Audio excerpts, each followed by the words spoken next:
actually just being willing to start that conversation with a young person is the first step.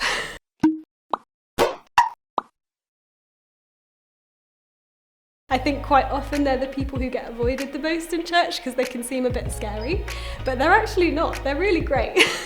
So being willing to just have that conversation, I think, is an amazing start. I would say hello, and what do you know now that you didn't know this morning? Something I've loved doing with youth in the past is joining in the activities they're already doing, whether that's doing an improv drama or playing games with them. And it's over those hands-on activities you can often feel you can open up and have those conversations and start to build those relationships. And sometimes I've had to be taught myself how to play a game, things that I don't know, but actually build a relationship and have fun and exploring that together. Maybe try and tap into the conversations that they're having already, rather than try and create an individual conversation, and really do the listening bit and figure out what they're already having conversations about. Whenever I meet young people, I'm interested to know what their thoughts and opinions are about the world, and I think young people care about that too. Young people have a lot of conversations started about where they're at in school, so I would be quite deliberate about trying to say, what do you do at the weekend? So normally it's similar to a child in terms of they're just bigger kids. You're wanting to engage them with what they're interested in or what they're doing or something that they're doing. Shoes is sometimes a good one. Ask them about their shoes, talk to them about their shoes in terms of if they're sporty, if they're not sporty. What are you most looking forward to this week? Or tell me something awesome about your last week. Tell me something that you're enjoying about school. Tell me what you're struggling with.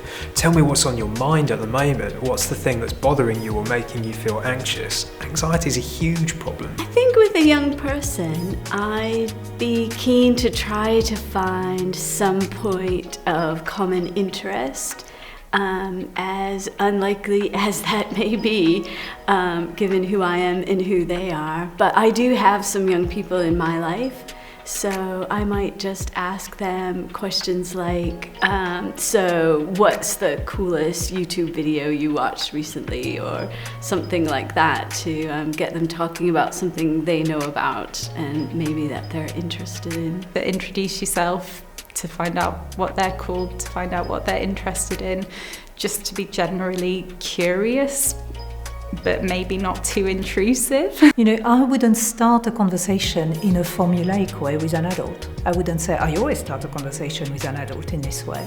And I think it would be the same with a young person. And when speaking with young people, to take an interest in what they're doing, particularly the older you get, the bigger the gap is between modern culture, and I think it's really helpful to get them to explain what things they're really looking forward to, what are their interests, because often that spins around and then they'll start to think, you know, what are my interests, and how do we then find you know, some sort of common bond, some sort of unity.